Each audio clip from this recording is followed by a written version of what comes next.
कई बार ऐसा होता है कि लड़के और लड़कियां भाग के शादी कर लेते हैं, आर्य समाज से जाकर के शादी कर लेते हैं, मैरिज सर्टिफिकेट बनवा लेते हैं। कई बार शादी का पूरा प्रोसेस जो होता है वो फॉलो नहीं करते हैं, उसका पालन नहीं करते हैं और बोलते हैं हमारी शादी हो गई है और हम पति पत्नी हो गए हैं। या फिर नगर निगम रजिस्ट्रार के पास जाते हैं, वहां से मैरिज सर्टिफिकेट बनवा लेते हैं और बोलते हैं कि हम भाई पति पत्नी हो गए हैं क्योंकि हमने मैरिज सर्टिफिकेट बनवा लिया।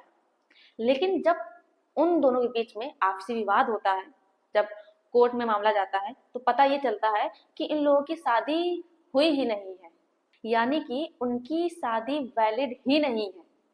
जी हाँ, अभी हाल ही में इसी संबंधित एक ऑनरेबल सुप्रीम कोर्ट का जजमेंट आया है, जिससे संबंधित आज हम जानकारी इस वीडियो के माध्यम से आप सभी लोगों को बताने वाले हैं। तो ये वीडियो आप सभी लोगों के लिए बहुत ही ज़्यादा महत्वपूर्ण होने वाली है। तो आप लोगों को करना क्या है कि अगर आप नए हैं, चैनल में पहली बार आए हैं, तो ये आपका ही चैनल है। आप इसे सब्सक्राइब जरूर कर दें, साथ में बेल आइकन जरूर दबा दें, जिससे कि हम जो भी नई अपडेट डालें उसका नोटिफिकेशन आपके पास आता रहे और आप जानकारी प्राप्त करते रहें। नमस्कार दोस्तों, मैं एडवोकेट दिव्या, आपका आपके इस यूट्यूब चैनल में स्वागत है। आज हम जिस जजमेंट के बारे में बताएंगे उसमें ये बताया गया है कि किन किन कंडीशन पे हस्बैंड वाइफ की शादी वैलिड नहीं है, यानी कि किस किस तरह से होने वाली शादी मान्य नहीं है। तो अगर आप दोनों हस्बैंड और वाइफ के बीच में कोई विवाद होता है और आपकी शादी मान्य नहीं है, यानी कि वैलिड नहीं है, तो ये आपके लिए बहुत ही ज्यादा अच्छा रामबाण उपाय है।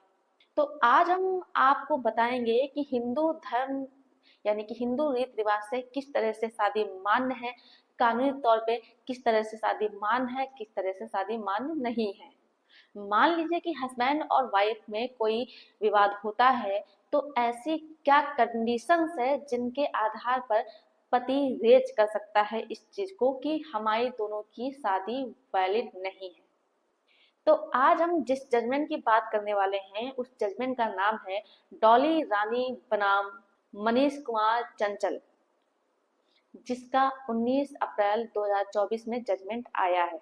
वीडियो स्टार्ट करने के पहले हम आप सभी व्यूअर्स से ये बात कहना चाहेंगे कि अगर आपको किसी चीज से संबंधित कोई समस्या है, अगर आप हमसे कोई जानकारी प्राप्त करना चाहते हैं या आप हमसे लीगल एडवाइस लेना चाहते हैं, तो आप हमें कमेंट बॉक्स में जो भी समस्या है लिख करके भेज दीजिए। हम कोशिश करेंगे कि आपको उस समस्या का हल दे सके। दूसरी बात, अगर आपको हमसे या हमारी लीगल टीम से बात करनी है तो आप कमेंट करके बता सकते हैं और अपॉइंटमेंट फिक्स करके आप हमसे या हमारी लीगल टीम से बात कर सकते हैं। हम आपको बेहतर से बेहतर जानकारी प्रदान करेंगे। डॉली रानी के केस में भी यही होता है कि हस्बैंड और वाइफ के बीच में आपसी विवाद होने लगते हैं और आपसी विवाद बहुत ज्यादा बढ़ते चले जाते हैं। फिर जैसा कि हर केस में होता है, पत्नी अपने पति के ऊपर 498 डीबी जो भी सेक्शंस का महिलाएं प्रयोग करती हैं सारे केसेस कर देती हैं। पति इस चीज से बहुत ज्यादा परेशान होता है। वो अब सोच लेता है कि मुझे इसके साथ रहना ही नहीं है। वो चला जाता है अपने यहाँ बिहार में और बिहार से वो सेक्शन 13(1) के तहत डाइवोर्स की एप्लीकेशन डालता है। तो जब इस चीज की जानकारी उस महिला को, उस पत्नी को होती है जो कि रांची में रहती है, झारखंड रांची में, वो पहुंच जाती है ऑनरेबल सुप्रीम कोर्ट और वहां पर जाकर के जो सीपीसी की धारा 25 है उसके तहत एप्लीकेशन डालती है। जो सीपीसी की धारा 25 है उसका मतलब ये हुआ कि अगर आपके पार्टनर ने कहीं दूर आपके अगेंस्ट में केस कर रखा है और आप वहां पर जाने आने में असमर्थ हैं, तो आप सीपीसी की धारा 25 के तहत अपने जगह पे, अपने नजदीकी कोर्ट में केस को ट्रांसफर करा सकते हैं, जिसे कि हम ट्रांसफर पिटीशन बोलते हैं।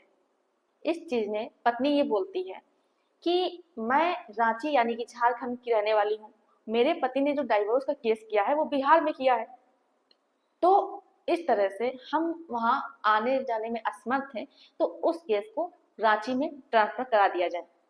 जो कि ज्यादातर जो केसेस होते हैं इस तरह के, तो जब ऑनरेबल सुप्रीम कोर्ट में इस चीज की सेक्शन 25 की एप्लीकेशन डाली जाती है तो ज्यादातर केसेस में पत्नी जहां रहती है वहीं पर केस को ट्रांसफर किया जाता है, लेकिन इस केस में कुछ अलग होता है। तो जब इस तरह की एप्लीकेशन सुप्रीम कोर्ट में जाती है तो पति अपनी बात रखता है, वो ये बोलता है ट्रांसफर पिटिशन तो अलग की बात है, पहले हमें ये देखना है, आप ये देख लीजिए कि हमारी शादी वैलिड है भी या नहीं है।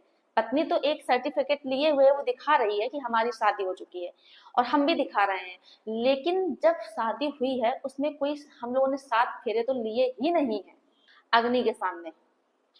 फिर इसके बाद जब ऑनरेबल सुप्रीम कोर्ट ने पति की बात को सुना, इसके बाद सारे जो एविडेंस थे, सारे फैक्ट थे, उन्हें देखा और उन्हें देखने के बाद उन्होंने ये चीज जो देखी, उन्होंने देखी कि सर्टिफिकेट तो शादी का बनवा लिया है, लेकिन जो प्रोसीजर होता है उसको तो फॉलो ही नहीं किया। तो ऐसे में ऑनरेबल सुप्रीम कोर्ट ने कहा कि अब समय आ गया है कि हमें इस चीज की जानकारी हर व्यक्ति को देनी चाहिए कि किस तरह से शादी वैलिड है और किस तरह से नहीं है। तो ऑनरेबल सुप्रीम कोर्ट ने कहा कि हिंदू मैरिज एक्ट यानी कि HMA का जो सेक्शन है 7, उसके अंतर्गत हिंदू विवाह तब मान्य होता है जब पति पत्नी ने अग्नि के सामने 7 फेरे लिए हों। जो कि उन्होंने ये चीज बोली कि आजकल बहुत सारे कपल्स ऐसे हैं जो कि भाग करके शादी कर लेते हैं और मैरिज सर्टिफिकेट बनवा लेते हैं। तो इस तरह से अगर कपल शादी करते हैं, 7 फेरे नहीं लिए हैं, प्रोसीजर नहीं अपनाया है, तो वो शादी वैलिड नहीं होगी। जो कि सेक्शन 7 ये कहता है कि कोई भी हिंदू कपल्स अगर शादी करते हैं और वो सप्तपदी को फॉलो नहीं करते यानी 7 फेरे नहीं लेते हैं, तो वो शादी वैलिड नहीं होगी हिंदू रीति रिवाज के अनुसार। आपको बता दें, जो हिंदू मैरिज एक्ट का सेक्शन 8 है यानी कि धारा 8 है, उसमें ये चीज बोली गई है कि शादी होने के बाद मैरिज सर्टिफिकेट बनवाना कंपलसरी है। क्योंकि अगर आप कहीं बाहर जाते हैं या कहीं जॉब करते हैं तो वहां आप मैरिज सर्टिफिकेट लगा सकते हैं, लेकिन उससे पहले जो सेक्शन 8 है वो सेक्शन 7 का हवाला देते हुए कहती है कि सेक्शन 8 से पहले सेक्शन 7 को देखना कंपलसरी है। उसमें जो चीज बताई गई है उसको फॉलो करना भी कंपलसरी है। उसमें बताया गया है कि हिंदू मैरिज के अनुसार जब तक सप्तपदी नहीं कर लिया जाता है या 7 फेरे अग्नि सामने नहीं ले लिए जाते हैं तब तक शादी वैलिड नहीं होती है, और जब शादी वैलिड ही नहीं है तो आपका मैरिज सर्टिफिकेट होने का कोई भी फायदा नहीं है। तो इस केस में होता यह है कि पति और पत्नी दोनों ही अपनी शादी होने का प्रमाण नहीं दे पाते हैं, ये साबित नहीं कर पाते हैं कि उन्होंने 7 फेरे अग्नि के सामने लिए हैं। जब वो इस चीज को साबित नहीं कर पाते हैं तो सेक्शन 8 का होने से कोई भी फायदा नहीं, यानी कि मैरिज सर्टिफिकेट होने से कोई भी फायदा नहीं है। और अगर आप सोचते हैं कि हम दोनों के बीच में अगर कोई आपसी विवाद होता है और हम सेक्शन 8 का सहारा लेकर के केस को जीत सकते हैं या अपने पक्ष में करा सकते हैं, तो ऐसा बिल्कुल भी नहीं है।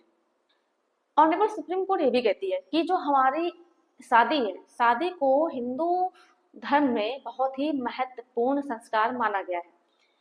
तो जैसे कि कई बार आपने देखा होगा कि अलग अलग धर्म के होते हैं और वो शादी करते हैं, तो वो अगर स्पेशल मैरिज एक्ट के तहत शादी करते हैं तो उसमें कोई दिक्कत नहीं, लेकिन अगर आप दोनों हिंदू हैं और हिंदू रीति रिवाज के अनुसार शादी करते हैं तो आपका हिंदू रीति रिवाज के अनुसार ही सप्तपदी का होना भी आवश्यक है। जो भी प्रोसीजर उसके अंदर दिया गया है उसे फॉलो करना बहुत ही आवश्यक है। कई बार ऐसा भी होता है कि कपल्स फॉरेन में रहने के लिए, जो पति है वो फॉरेन में रहने के लिए मैरिज सर्टिफिकेट बनवा लेते हैं। वो सोचते हैं कि वहां पर हमको सिटीजनशिप मिल जाएगी, वहां पर रहने का अधिकार मिल जाएगा। जो कि ऑनरेबल सुप्रीम कोर्ट ने कहा कि अगर हिंदू रीति रिवाज के अनुसार जो प्रोसीजर होता है उन दोनों ने फॉलो नहीं किया है कपल्स ने, तो वो उसका फायदा कहीं भी नहीं ले सकते हैं। हम ऐसे सर्टिफिकेट को नल एंड वाइट घोषित करते हैं, यानी कि नल एंड वाइट डिक्लेयर करते हैं।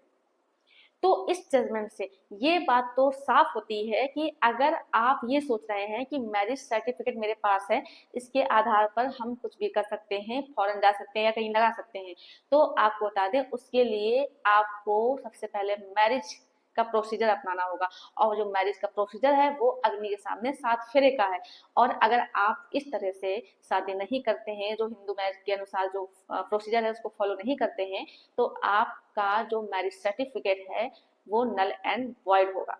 तो ये जानकारी आप लोगों के लिए बहुत ही ज़्यादा लाभदायक रही होगी। अगर मेरे द्वारा दी गई जानकारी आपको पसंद आई हो तो वीडियो को लाइक ज़रूर कर दें, ज़्यादा से ज़्यादा लोगों को शेयर कर दीजिए। और अभी भी अगर आपने चैनल को सब्सक्राइब नहीं किया है तो यह आपका ही चैनल है, आप इसे सब्सक्राइब ज़रूर कर दें।